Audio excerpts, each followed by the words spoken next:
the LaxFactor podcast.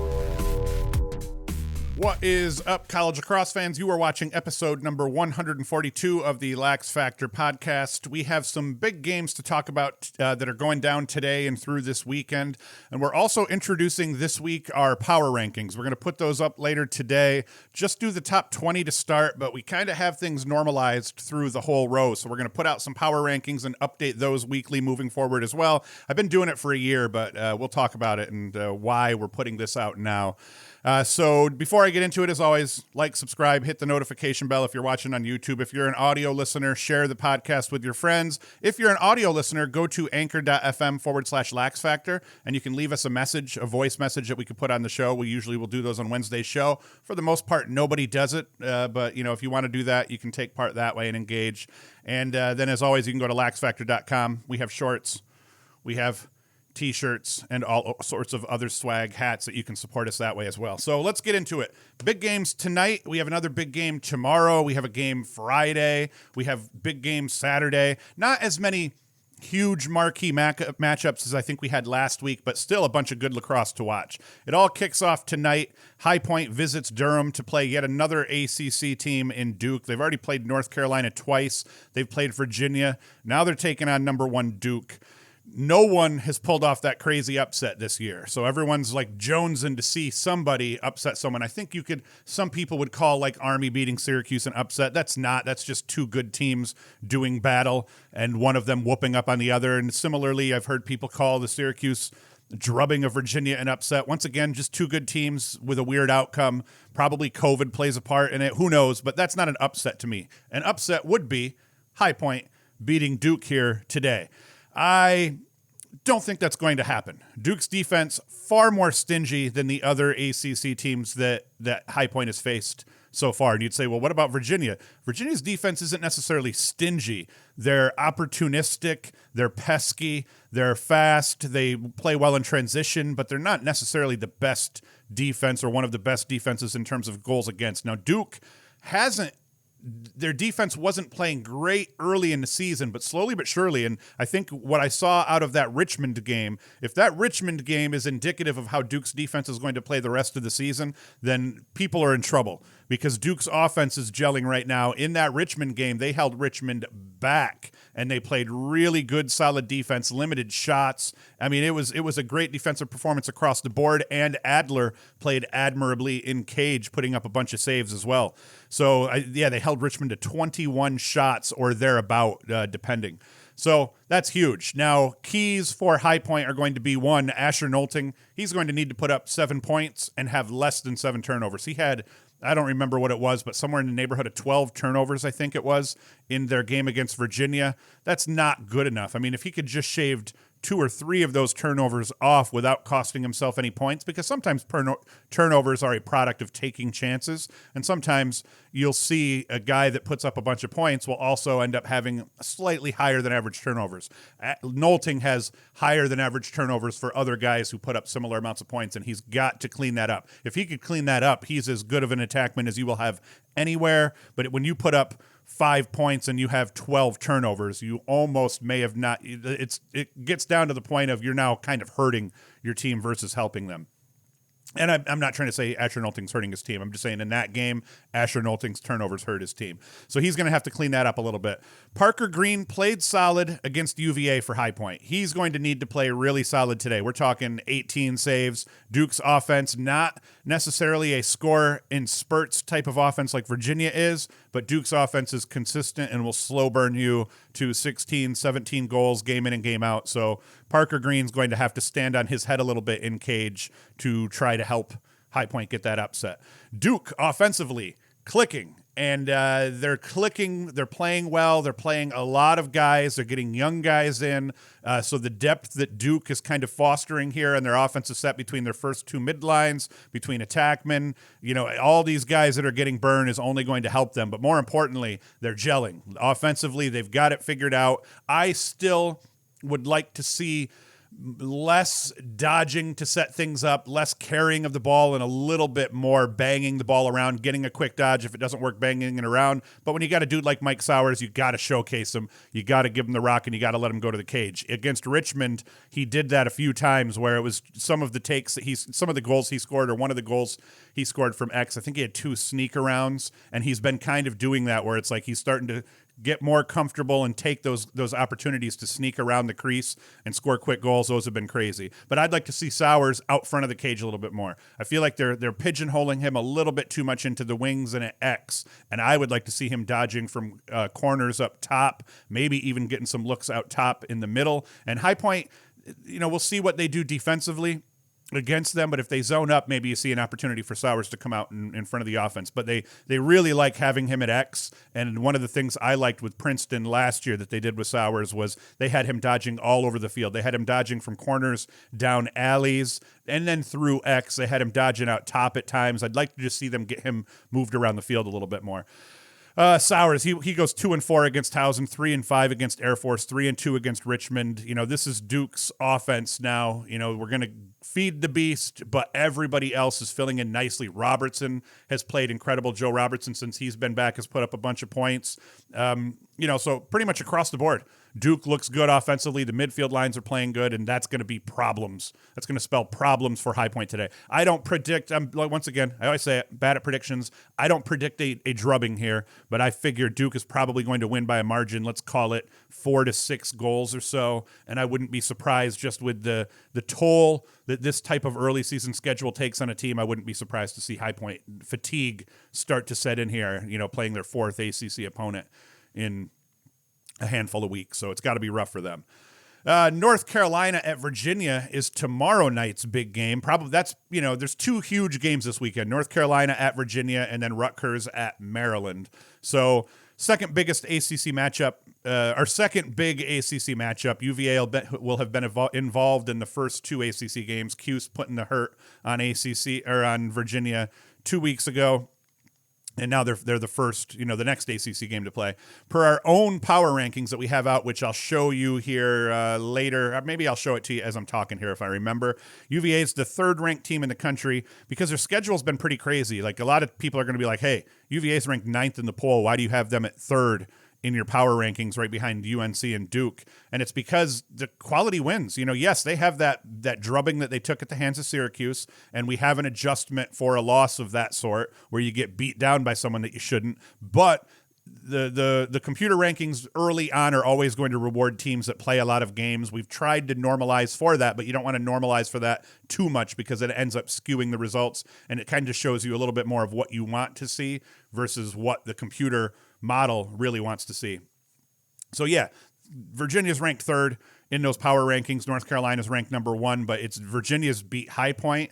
Virginia lost to Syracuse, but Virginia's got a good win against Army. I think Virginia beat Richmond. I mean, Virginia's played a tough schedule, and then their schedule through the rest of the year doesn't get any easier. So they are rewarded for that tough schedule. They're rewarded for winning early season games against ranked teams, and even with that loss to Syracuse, because they're 5-1, the computer model has them up a little bit higher. But 3-1 over that stretch. Let's see here. They beat ranked teams. Oh, I have it listed so I could tell you who they beat. They beat number 7 Army. They beat number 13 Loyola. They beat number 6 Syracuse and number 19 High Point. And they went 3-1 over that stretch versus all of those ranked teams. So that helps them. It has to play. You look at a team like Maryland, sure, a poll has Maryland ahead of Virginia. The computer model, all it can do is say, hey, look who we've played. They've played 4 ranked teams. They're 3-1 against those 4 ranked teams. They've beat some teams by some decent margins, even with that loss to Syracuse. So wait until we get into it and we talk about it later, and you see that I have it has Syracuse 1 spot above Army on it. People are going to lose their minds after that. Carolina, they're doing everything well. They're winning faceoffs. They win ground balls between the boxes. They're playing solid overall team defense, albeit they aren't the most deep defense in the ACC, and they score goals every which way. in transition, out of settled offense, with an extra man, sometimes down a man. They do everything well. So Virginia is going to have to be at the top of their game in all areas. Cut down turnovers, play solid defense, make sure that you're not getting roasted off ball, because Carolina, they like to share the ball, and they share the ball as well as anyone. Don't slide adjacent, for God's sake. Teams have to stop slide, especially out top. Teams that slide adjacents against North Carolina are not doing themselves any favors at all. When you play North Carolina, you need to pressure them all over the field, and you need to slide from the crease. Never slide adjacent from North Carolina, because their step-down shooters are insane, and it's just going to hurt you. At X, you could play with it a little bit more if you can get help from the crease after going adjacent, or if you can rotate quickly. But in terms of sliding and playing team defense against North Carolina, you cannot go adjacent, because we're going to do a demonstration this week where we'll put a video out probably Friday showing how to draw and dump, and nobody draws an adjacent slide and dumps the ball to the next guy and then have that guy snipe it better than North Carolina does. I think that UVA will play up a little bit in this game. I think that when you look at the two teams, and this kind of factors into psyche a little bit, team psyche is important. I think UVA has more to prove than North Carolina. I think North Carolina is that team that's at the top right now. They know it. I know they may not feel like it, and they may say it doesn't factor, but right now, North Carolina is going to get everybody's best, and that's going to include an angry UVA who's saying, like, hey, look at this team here that hasn't done anything in a while, get all these accolades over us, and now we're playing them at home. I think UVA is going to come out and play up, and I think maybe a little bit of that pressure will get to North Carolina, because this being Virginia's already got the chance to knock the dust off the conference opponent kind of concept and idea. So they've already kind of gotten hyped up hard for a huge rivalry game and then lost that game. North Carolina has not had that huge rivalry game yet this year. So I think that you might see UVA come out hot, UNC come out a little bit slower than normal, but then obviously by the end of the first quarter, it'll normalize and we'll be good to go. In the end, though, I think UNC wins this by, somewhere in the area of 2 to 4 goals. I think North Carolina is just too good. I wouldn't be surprised if Virginia gets a win here at all. But I think that in the end, when you really look at what both of these teams do well and how they match up against each other, I think that UNC's favored a little bit in this game, simply because they're going to put it on. They're going to put it on you. If you don't have a goalie that can stand on his head, which Duke or Virginia doesn't really have. They have a goalie that's capable of putting up 50 to 55% save percentage in today's game. So if Rode is in that area, UNC probably wins this game by 2 to 4. If Rode can stand on his head and come up with 17 to 18 saves, all bets are off, and it could absolutely go UVA's way. But UVA is going to have to play a better game than UNC. If both teams play up to their potential, UNC, I think, wins this game by a few goals. Couple goals to a few goals. So that's that one. Friday's game, we just keep going. We have a High Point at Duke tonight, UNC at Virginia tomorrow night, and then we have Stony Brook at Syracuse. Now, this isn't quite the matchup that UNC and Virginia is, but it's kind of in the lines of a Duke High Point. Stony Brook is a quality team. Granted, they're 2-2, but the America East is tough. Like Vermont, that Syracuse played a week ago, Stony Brook overall good. Sleep on them and you walk away with an L. They have big wins over Sacred Heart and Bryant, proving they can handle their business, and then they have close losses to Hofstra and UMBC. So Stony Brook can absolutely play ball. Stony Brook's strength is also their attack, led by Dylan Palinetti, 14 goals and 6 helpers, and 2 vets in Corey Van Jehoven and Tom Hahn. Van Jehoven is 9-6 on the year, and Tom Hahn is 8-5. But in the end, so long as Syracuse comes out and plays a solid game, Stony Brook doesn't have much of a chance of walking away. I hate saying that a team doesn't have a chance of winning a game, but the reality is Syracuse is a heavy favorite in this one. They have a much deeper roster. They have better talent. They have the best player on the field. I always say, who's the best player on the field at every position and which team has them in any matchup. And if you go through that, Syracuse matches up really well against Stony Brook in that way. So stranger things have happened, though. The Bryant came in the playoffs that one year and beat Syracuse in the first round at the Dome. That was a very sad day. So stranger things has happened, and also I don't expect a blowout here. I don't think Syracuse is going to come in and mop the floor with Stony Brook by any means. I think like the Vermont game, like games where you see Syracuse play Hobart or Colgate, these teams that are mid-level. They get up for playing in the Dome, and they're going to come in and play their best game, I think, against Syracuse. So I expect a slow burn to a 3-7 goal victory or so is probably reasonable. Once again, I wouldn't be surprised if it goes down to overtime. I would be a little bit surprised if it went that way, I guess. I wouldn't be surprised if it was a 3-goal game. I wouldn't be surprised if Syracuse beats them by 10 or 13. It's just going to be one of those games where it depends on who we see, which team we see out of both of these guys. All right, Georgetown at Denver. This game will fill us in on who's the top dog in the Big East. It's going to give us a lot of information and data. I like data. Georgetown's defense has been incredible, and Denver has been well tested and is now playing solid lacrosse, sitting at 5-2.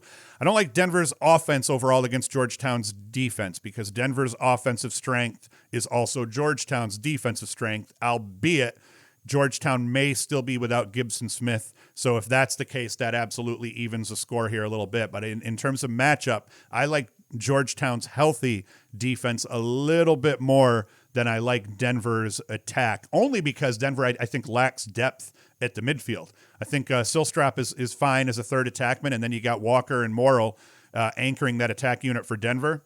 I think Denver's problem comes in they have a really good first midfield line. That second midfield line hasn't figured things out yet. So I think that hurts and puts a little bit more of the load on the attackman to generate the offense. A lot of that load on Jackson Morrill and Jack Hanna at the midfield to generate that offense. And I think that Georgetown matches up really well with them in that way, assuming especially that Gibson Smith is playing.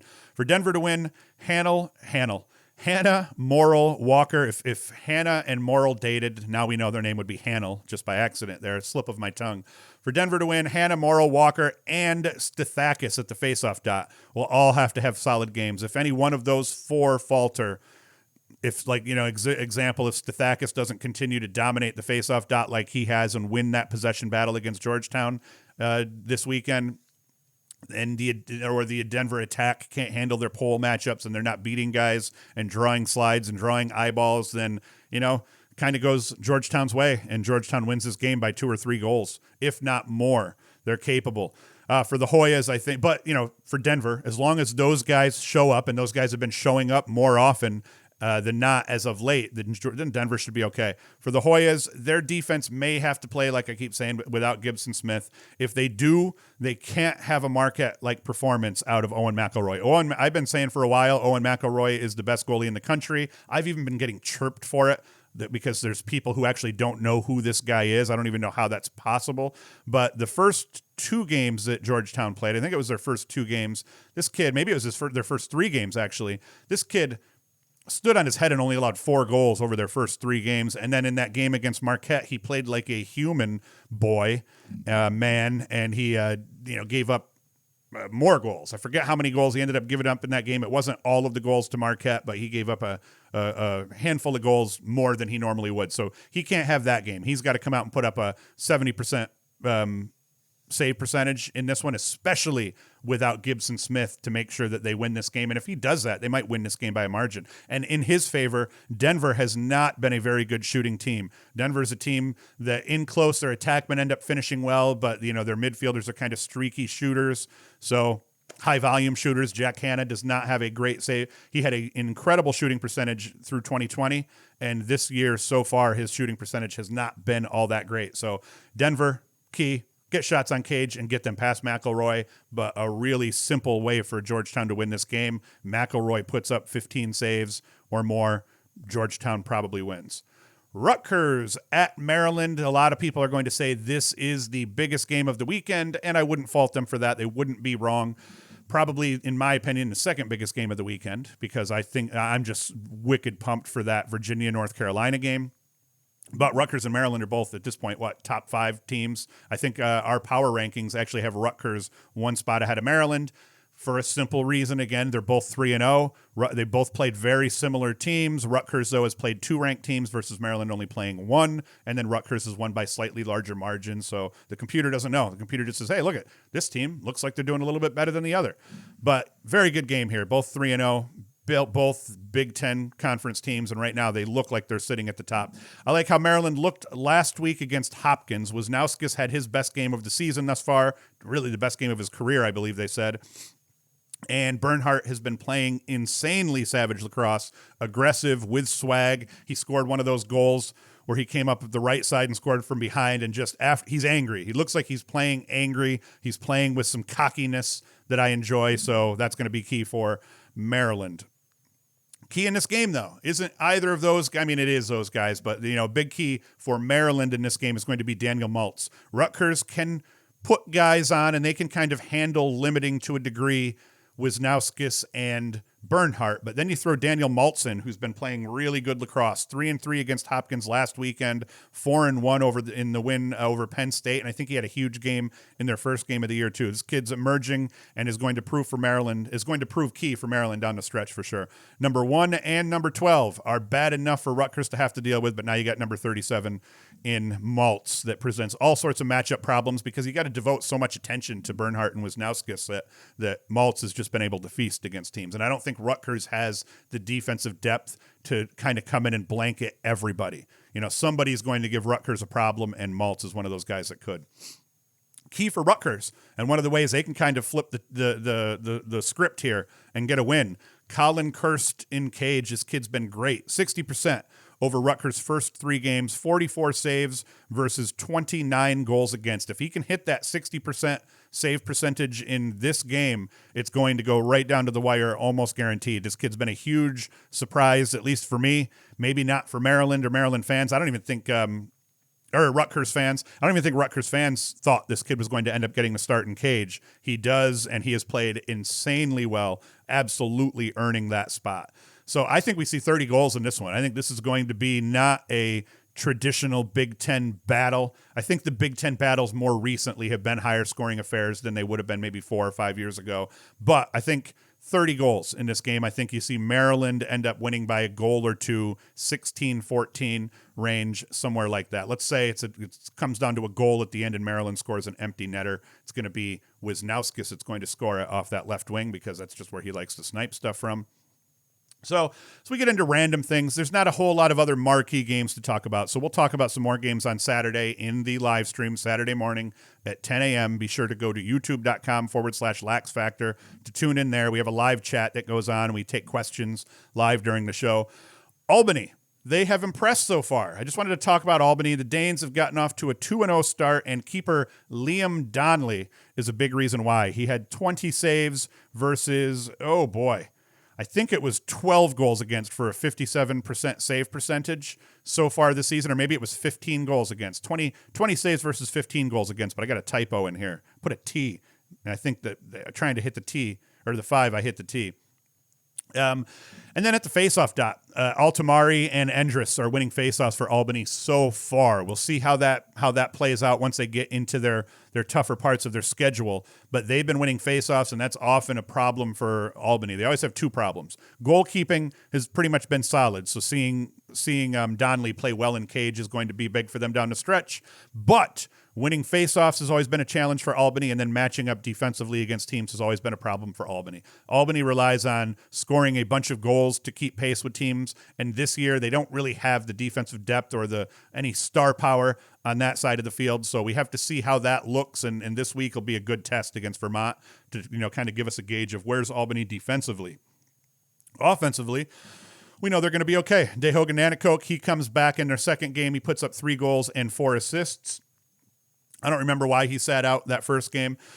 And Jacob Patterson, who had a huge first game, 4 goals and 4 assists in their win over Colgate without Dehoga, kind of proves that, hey, we don't have to have Dehoga or we don't have to have Patterson on any given day be the guys to lead. We can have Dehoga lead in one game, Patterson can lead in another. So they're proving offensively they've got guys who can create offense, who can dodge. Ron John's been good. He was 3-2 last weekend in their win. So Albany has all the weapons they need on offense. They just have to prove that they can play solid team defense to go with winning some faceoffs now and Liam Donnelly playing well in cage. Another thing I wanted to talk about was Notre Dame's faceoff duo, Kyle Gallagher and Charles Leonard. Now, when Gallagher announced that he was transferring to Notre Dame, I thought, well, that sucks for Leonard. And Leonard wasn't this crazy faceoff guy. I thought maybe I'll have to look at stats now, but I mean, I pegged Leonard at being like a 55% guy. He has not been that since Gallagher has come to town, and I'm wondering how much them playing against each other in practice and practicing together has kind of played. I wonder if Gallagher's taught Leonard some tricks of his trade, because Gallagher has been one of the premier faceoff guys in college lacrosse for a while now. So the fact that they've been splitting time nearly, Gallagher's got the edge in attempts, but only barely, and both of them have been incredible. Gallagher is 22 of 26 from the dot with 2 assists and 16 ground balls. Leonard is 17 of 22 with 12 ground balls. Combined, those two guys are 39 of 48 from the faceoff dot. They've had one other guy take 3 draws. He's gone 1-3. But those two guys, 81.25% over 2 games for Notre Dame from the faceoff dot. That's huge, because like with the COVID crap too, just because Gallagher gets COVID, let's say, and can't play that game, you've got another guy who's coming in to fill that role by himself that game, and he's capable of winning anywhere from 60 to 80%, as has been proven. And you couple that with the fact that Notre Dame has a solid defense. They have a solid offense that shares the ball well, that has a lot of weapons, and you're going to now give them 70 to 80% of the possessions, assuming this holds up and continues through the season. That, everyone's got Notre Dame picked last in the ACC, except Nick Ocello is the only guy that has them not last in the ACC. And I don't think I don't think you can pick a last place team in the ACC. I think you could say, it's fair to assume UNC and Duke right now are the favorites, but they're not necessarily going to win this conference. There's a lot of dynamics at play here, and how the schedule broke down, where, for instance, Syracuse has to play UVA and Notre Dame twice. Other teams are not getting that draw. I forget who Notre Dame plays twice. It might be Syracuse and Duke. So I would say by that logic, Notre Dame got the worst draw. So that's going to play into this. Everyone's got to play 2 of the teams twice, and if those matchups don't work well, you could see a team like North Carolina uncharacteristically lose a couple of games just because they don't match up well against one of the teams they have to play twice, or maybe both of the teams they have to play twice, and it greatly changes the dynamic of this conference. So don't count Notre Dame out, because they are legit all over the field, and that should be scary for some of these ACC teams. Another key we're going to once again talk about another ACC kid just because he's playing well, Adler. Adler is playing tough between the pipes for Duke. Against Richmond, the transfer posted 15 saves versus 21 shots faced. That was a big stat in that game. A lot of people looked at that Duke-Richmond score and they were like, what happened there? Adler happened there. 28 saves versus 42 shots faced over his last 3 games, and he's got a 59% save percentage overall so far this season. He was benched early in the season. Upgren got some burn after Adler didn't have a very good start, and Adler's earned that starting job back and has played really well, so that's going to be bad news for teams in the ACC. It's going to be bad news tonight, possibly, for High Point. Another guy I want to talk about, Delaware attackman Ty Kurtz. I just noticed this kid went off for 5 goals and 6 helpers in Delaware's win over Fairfield over the weekend. He's been really good. Oh, man, my mouth is getting dry. All right. Over the first quarter of that game, he was 3-1. 2 assists over the second quarter, 2-2 over the third, and then 1 assist in the fourth. The junior has 12 goals and 7 helpers and a shooting percentage of 52% over Delaware's first, 3 games? I think Delaware's 3-1, 2-1 or something like that now. So that's pretty big news for him. Like I said, that's all we're going to talk about in terms of the games that are coming up. What we're going to talk about now is going to be our power rankings that we're releasing here. So what we're doing, I'm not going to go into everything. I'm going to keep some of my secrets in terms of how we're getting these to work the way that we're doing them. But I started working on these power ratings somewhere around the beginning of last season, and I never put them out officially. But I was working on it, and then the season ended, and it was like, oh, crap, I can't do that anymore. And the season ended right before I could start to really see how it was working. So I was like, oh, crap, I forgot that I even had that document and all of the formulas and everything sitting in my drive. So I busted it out, put all the data in over the last week, made some adjustments here. And right now, what we're looking at is we are looking at North Carolina at number 1, Duke at number 2, Virginia at number 3, Rutgers and Maryland filling out the top 5. North Carolina, Duke, Virginia, Rutgers, Maryland. Now, a lot of people are going to say, Virginia, how do you have Virginia so high? The reason Virginia's high, as I said earlier in the show, is because they've got 5 wins and they have, let's see here, 2 wins against top 20 opponents and 1 win against a top 10 team. So, Virginia's just played a really good schedule thus far, and they've picked up some solid wins against good teams. Other teams have not played as many ranked teams and pulled away wins. High Point has played as many ranked teams as UVA, but they've lost those games versus UVA has won all of those games. So that plays for them. It will normalize as Syracuse and Army and the Notre Dames and the Georgetowns and the Marylands get more games under their belt. And Maryland and Rutgers, for instance, are going to get more games against ranked opponents under their belts. But Virginia, because they play so many games early, it's really hard to adjust out of that. So I don't know that Virginia deserves that number 3 spot, but right now it is what they got, and you guys just have to suck it up. The computer doesn't lie here. It does. There's other computer rankings out there that I don't think do as good of a job as what I have done. I don't like to toot my own horn much, but I think these are a little bit more indicative of where these teams really stand, simply because we make some adjustments to account for the fact that some teams have played more games than other teams and so on and so forth. Our next batch of 5 goes Georgetown at number 6, Syracuse at 7, Army, Notre Dame, and Denver. Now, before people start freaking out, once again, Syracuse has a tougher schedule overall. One of the ways that we normalize is we do the strength of schedule in real time, and we base it off of who do you play and how is that team doing now, and you get your whole season's worth of strength of schedule applied to your score now. That's one of the things that we do to kind of adjust for the fact that these teams haven't all played. And as we kind of looked at it relationally, strength of schedule overall definitely plays heavily in the quality of the teams by the end of the year. So we have a little formula in here to adjust for that. And that is where probably Syracuse ends up taking Army. They're only 2 points apart in terms of here.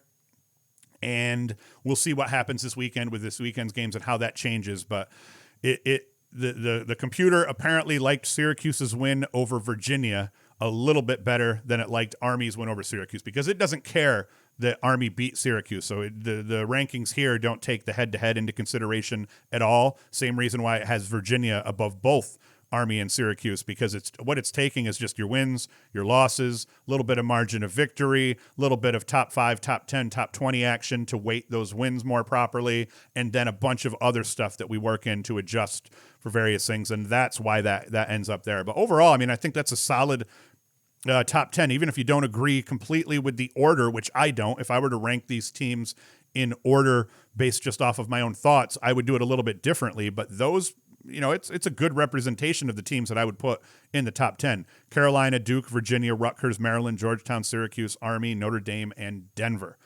And then beyond that, we get into the 11 and the 15. We have Lehigh at number 11, Loyola at Lehigh at 11, Loyola at 12, Albany at 13, Penn State at 14, and Navy at 15. And I think that's fair. Lehigh 2-0, Loyola 2-2, so those losses hurt them and dropped them a little bit. Albany 2-0, haven't played anybody really yet, but they've won by a decent margin. Penn State 1-2, but they've played a pretty tough schedule here thus far, so that all factors in. And the Navy sitting at 2-0 as well. And then outside there, we go from 16 to 20. We have Jacksonville, Hofstra, High Point, Bucknell, and Ohio State bring it in. I wanted to see Richmond up here. Richmond's down at 25. Ohio State just squeaked in due to one of the adjustments we made that gave a team credit for their full strength of schedule before they've even played those teams. It's one of the only weird things that we're doing. And we only did that to normalize the rankings a little bit more for teams that hadn't played as many games. One thing I hate is when you put computer rankings out, everybody complains early on where you got Duke and Virginia have played 6 games and everybody else has only played 3, and they look out of whack, especially some of the smaller conferences. They start even later. So that was one way we could kind of normalize a little bit more for that without skewing the rankings. We had played around with the formula. I say I did all this shit. There is no we, it's just me. I'm just used to, for work purposes, saying we, and for this I end up saying we, and sometimes when I say we, I'm talking about you guys that are watching. So really, in the end, this is all me. I spent probably 10 hours this week, not this week, but over the last 2 weeks, sitting on the couch at night, toiling over the formulas and crap like that to try to get everything to look right. So there's a couple of things that will probably, once everybody gets 5 or 6 games under their belt, we'll even strip away the veneer, some of the things that were causing them to normalize for now. But that's our top 20. So we'll put that out here. That's probably it. We got a weird show today because I got a busy work day coming up. I've been up since 4:30 this morning. I'm recording this here before 7 this morning. It's only now 7:02 this morning here. So I'm not on top of my game. So if it sounded like I wasn't on top of my game, it's because I got up really early today for work purposes and crap like that. But I hope that it was all right. We're going to be back Saturday morning live stream, 10 a.m. We're going to have a bonus video put out Friday that's going to be a kind of a film review video showing the concepts of drawing and dumping. And it'll be drawing and dumping from a regular offensive set out top, from X, and even drawing and dumping concept in terms of running the fast break and drawing the point man and dumping to the drawing the point defender and dumping off to the point man. So that'll come out Friday. So come back Friday, have a video Friday morning, instructional film review video. Come back Saturday. We will have the Saturday morning live stream at 10 a.m. on YouTube, youtube.com/LaxFactor. Hit up Twitter too. We're putting the link up on Twitter, twitter.com/LaxFactor. We put that up before we go live, and then you can just hit it, wait for it to go live and already be there. And then on Sunday, as always, we have the Sunday morning weekend recap where we recap the games, play highlights, talk about everything that happened and all that good stuff. So I'm going to get the heck out of here. As always, you can go to LaxFactor.com, get yourself some swag, support us that way, share, tell the world, subscribe. We're getting close to 10,000 subscribers. The goal was to get to 10,000 before the end of this season. I'm not sure it's going to happen. We still got about 700 and change to go, but hey, we're at 9,300 and change. That's a hell of a lot of subscribers in the lacrosse world. So not bad, people. Not bad. I can't thank you guys all enough. I actually, this week, for some reason, I got a boatload of really kind emails from people just thanking me for taking the time to do this and telling me, what they think of it and what it means to them and all that crap. So I appreciate that too. Keep that crap coming. I try not to toot my own horn. I try not to compare myself to other people and what they do, because kind of what I do here is unique in this space. But there are a lot of people out there that are trying to hop into the YouTube space now and do their stuff. So I think there's room for everybody. You're not gonna see me beat anybody else up or puff myself up. I think that there's room for everyone, but I do appreciate that people have reached out and told me they appreciate me. Everybody wants to be liked. You can't help it, even an old savage like me. So that's all. Thank you for listening. Thank you for watching. I will be back Saturday morning, 10 a.m. on the live stream. Hoost is out.